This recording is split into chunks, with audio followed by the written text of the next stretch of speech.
What's the real story behind this most recent revolution in Egypt?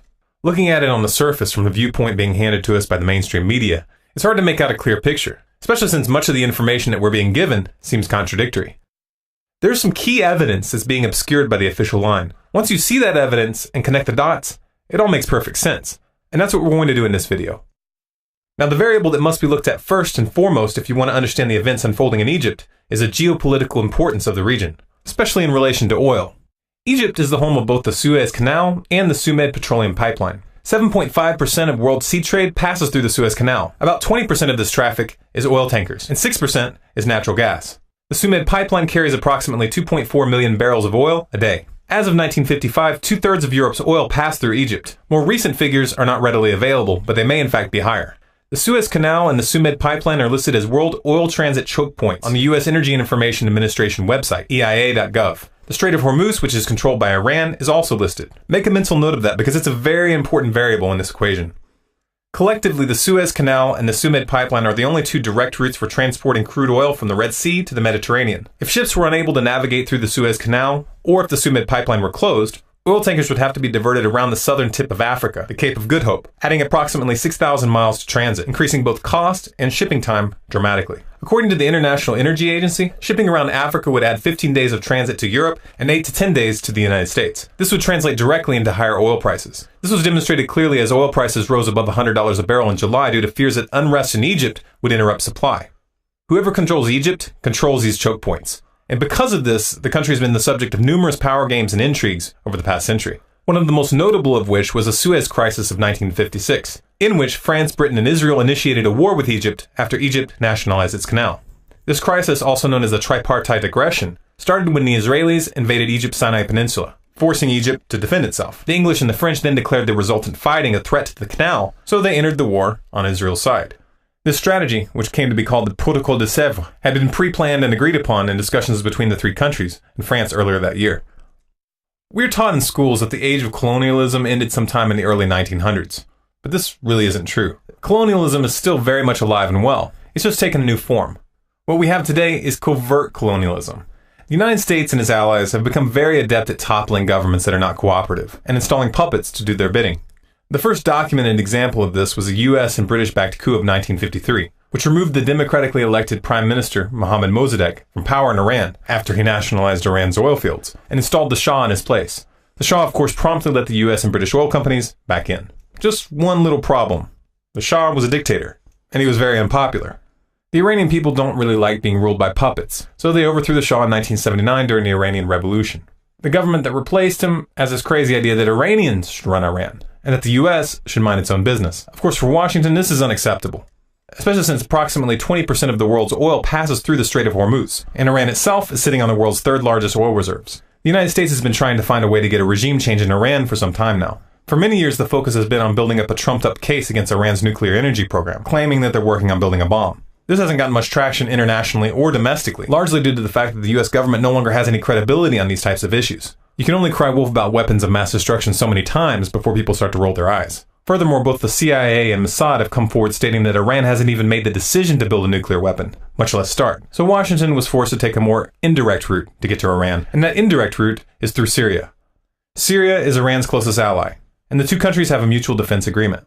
So if the United States can find an excuse to enter Syria, it'll draw in Iran, and then they'll have their excuse for their war. This isn't just theoretical. The United States has been arming the Syrian rebels covertly for some time now, and recently they began arming them openly. Iran is responding by sending troops to Syria. Russia and China have taken Syria's side. Now, believe it or not, this crisis in Syria relates directly to the situation in Egypt, but in order to see how, we have to take a step back. Hosni Mubarak, former president of Egypt, was widely viewed as an American puppet. He had assisted the US in the Gulf War of 1991, and in return, America, the Arab states of the Persian Gulf, and Europe forgave Egypt about $20 billion of debt. This perception that Mubarak's regime was under American control was reinforced by the fact that while he was in power, Egypt was the second largest recipient of US foreign aid, Israel being the largest recipient, of course. Though Mubarak had protected US interests for many years, in the final decade of his rule he began to push back on several key issues. Among these were his refusal to send troops to Iraq to assist in the 2003 invasion, and his rejection of the US nuclear weapons umbrella for Egypt in 2009. The US doesn't like it when their puppets push back, so they began covertly funding opposition groups to take Mubarak out of office. This effort culminated in the uprising of 2011. This doesn't mean that the uprising or the emotion driving it was fake. The Egyptian people were genuinely angry. Their discontent was real. The United States just channeled that anger to get the regime change that they desired. This would seem like a risky maneuver for the US, to take down a somewhat cooperative regime and leave the replacement up to chance. However, the simple fact of the matter is that it wasn't really left up to chance. The Egyptian people weren't in charge of the transition after Mubarak fell. The military was. And the military, with Hussein Tantawi, commonly referred to as Mubarak's poodle, put their support behind Mohamed Morsi, who was in reality just an American puppet of another flavor. Many people were fooled by this political sleight of hand because they believed that Mubarak was the root of the problem, and the illusion of change temporarily eased the public's discontent. This technique isn't new or novel in any way. In fact, it's a standard mechanism of control in so-called Western democracies. New puppets are ushered in periodically through elections, while the real ruling class remains thoroughly entrenched.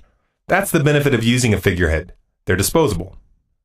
Now, Morsi and the Muslim Brotherhood may have had their own agenda. They had their own reasons for seeking power. But the price they paid for their installment was their pledge of support for the U.S. campaign against Syria. The Egyptian people, however, began to catch on quickly. They didn't particularly want their country to be a vassal of the United States, nor did they like the direction that Morsi was taking Egypt domestically. So they rose up and they took to the streets in record numbers. The protests in July of 2013 were the largest in recorded history. 30 million people showed up. This number was especially astounding because Egypt only has a population of 82 million. This was a true popular uprising, and it was fully capable of toppling the Morsi regime by itself without the assistance of the military.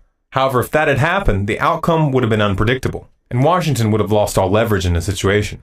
The only way to avoid this was to have the military intervene preemptively and remove Morsi from power. By doing so, the military was once again in position to control the transition, and therefore influence the replacement. None of this really makes sense until you account for one crucial variable in the equation. While the puppets that are presented to the public as leaders are replaceable, the real source of Washington's influence is positioned within the Egyptian military. And the military hasn't lost any power in this crisis. In fact, it's strengthened its position. The military's move against Morsi was widely interpreted as a sign that they were allied with the people. Everyone seems to have forgotten that it was the military that put Morsi in power in the first place. He was their pick. And now the military has a new pick, El-Baradei. Just last week, Reuters quoted a source close to the Egyptian military high command as saying that El-Baradei was their first choice. And sure enough, El-Baradei was put forward as one of the top candidates to lead the interim government. In the end, he secured the role as vice president, even though his nomination was temporarily put into doubt due to rumors that he may be Washington's pick for the job. Now, of course, El-Baradei's supporters are doing their best to deny his connections to Western powers, but his resume speaks for itself. El-Baradei served on the board of trustees for the International Crisis Group.